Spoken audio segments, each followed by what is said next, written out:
Perfect. Thank you, Ghosty. Ryan, the floor is yours.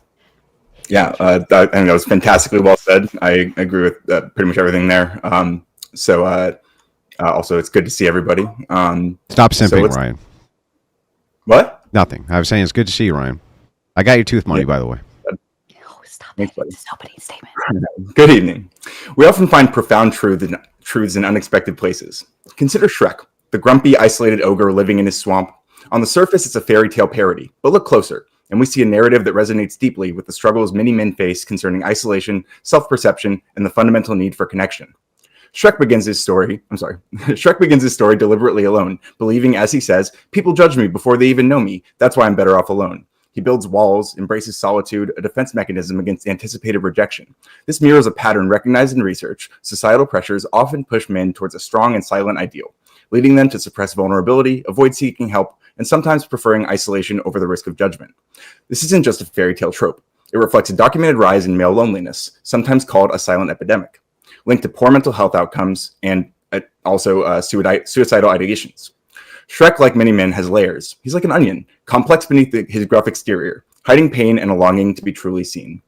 This brings us to our first core point, grounded in observation and research.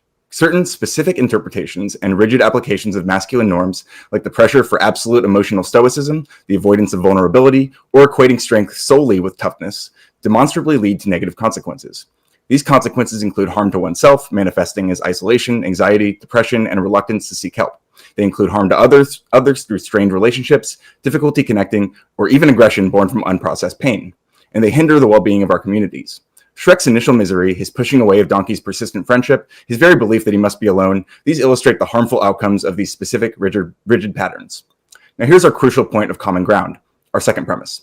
None of us desire these negative outcomes. Whether we prioritize secular values or Christian values, we can still unite around essential values like well-being, empathy, love, stewardship, and respect for human dignity. And building on that shared foundation, we can also find ourselves sharing a fundamental rejection of unnecessary harm, isolation, disrespect, and the lack of self-control that fuels destructive behavior. Shrek himself, after pushing everyone away following the misunderstanding with Fiona, realizes he's utterly miserable. His own experience tells him that isolation born from fear and rigidity is undesirable. We, as observers, root for him not to stay alone, but to connect. We intrinsically value connection, healthy relationships, and individual flourishing. Therefore, our conclusion, and the core of my position tonight, is this. When we use the term toxic masculinity, we're not condemning masculinity itself, nor are we attacking men. Instead, we're using a specific term to identify those particular harmful distortions and rigid applications of masculine norms that produce the negative consequences we all agree are undesirable. It's a diagnostic label for patterns, like Shrek's initial fear-driven isolation and emotional suppression, patterns that demonstrably cause harm. Addressing these specific distortions, differentiating healthy assertiveness from harmful domination, distinguishing emotional resilience from crippling emotional suppression, separating responsible protection from possessive control, is not about weakening men. It's about fostering healthier individuals capable of genuine connection, like Shrek eventually finds with Donkey and Fiona. It's about building stronger families and communities, goals aligned across diverse ethical frameworks. Shrek's journey wasn't about becoming less of an ogre. It was about shedding the toxic patterns born of fear and societal judgment to embrace authentic connection and self-acceptance, ultimately finding happiness not in solitude, but in community. Our goal tonight should be simple. Bro, he got to identify these harmful patterns. I can't believe it. Share values. He got this from a Reddit thread, bro. I'm reading the Reddit thread right now. He got it from a Reddit thread. Thank you so much, Ryan. Oh my God. Unbelievable. Deconstructing toxic masculinity, Shrek. I just want to address the Shrek criticisms. It's funny that you accuse me of leaving out core details about the story, but you don't even mention Lord Farquaad either, the villain of the movie. And you accuse Fiona of lying to Shrek to marry him, which is not at all what happened in that movie. Do you know why, though? Hang on, actually, I have a good reason for this. She was revealed to be an ogre well before Shrek and her actually really connected in a romantic way. Okay, hang on, Ryan.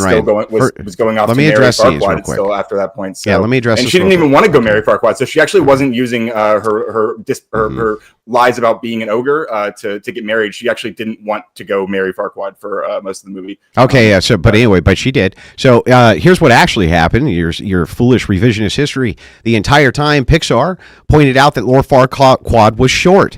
They were making fun. They were making fun of Farquaad the entire time for being a tiny man, right, with great ambitions. They were clowning on him the entire time.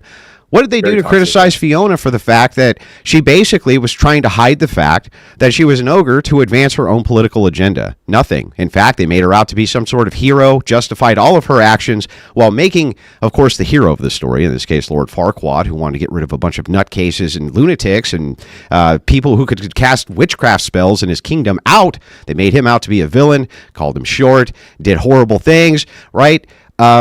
In order to besmirch the fine name of this man, while at the same time trying to cover Fiona for her evil deeds of trying to hide the fact that she was an ogre, right? And was only using this guy to get married to him to break her own curse. You didn't even point that out once, Ryan. Not once. I don't know. I thought the Shrek example was a pretty good analogy, but we could go into that whole movie maybe, but by the way, that was a Reddit thread. You got that? I was reading the Reddit thread. Did it really? Ryan. Yeah, it came from a Reddit thread. You should just Google it. It's the first thing that pops up. Yeah, it's a Reddit thread about. It's called Shrek deconstructing toxic masculinity.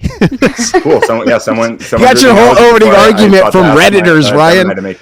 Anyway, but it doesn't matter. Yeah, go Steve, the best part of that movie is Donkey, and Donkey is like bringing Shrek out of those like toxic traits that he had, where he was pushing everybody away. Again, lack of emotional intelligence. That? Okay, so let's get into these. So he wouldn't live alone. What's wrong with him living alone? Well, we are social creatures. Like, he's an ogre. It's not healthy to live by yourself. He's an ogre. Okay, this is like an analogy, though, right? Yeah, but I mean, within the confines. Fooled into the marriage. No, within the confines. He didn't want that at the end. Within the confines. Are you going to let me answer a question? Or you're just going to ask him. I mean, I guess, yeah. Yeah. So anyway, in the analogy here, this is really simple, right? What is wrong with a guy wanting to be stoic and living alone? What's wrong with that? Well, for the movie, like Shrek was way happier after he had like a community and marriage and kids and friends. Yeah, that's called plot convenience. So don't you think humans are kind of like meant to procreate and have relationships and stuff like that? Yeah, except for the ones who want to be left alone and live by themselves. Sure, and I guess that's fine. But, what's toxic about it? It's my question.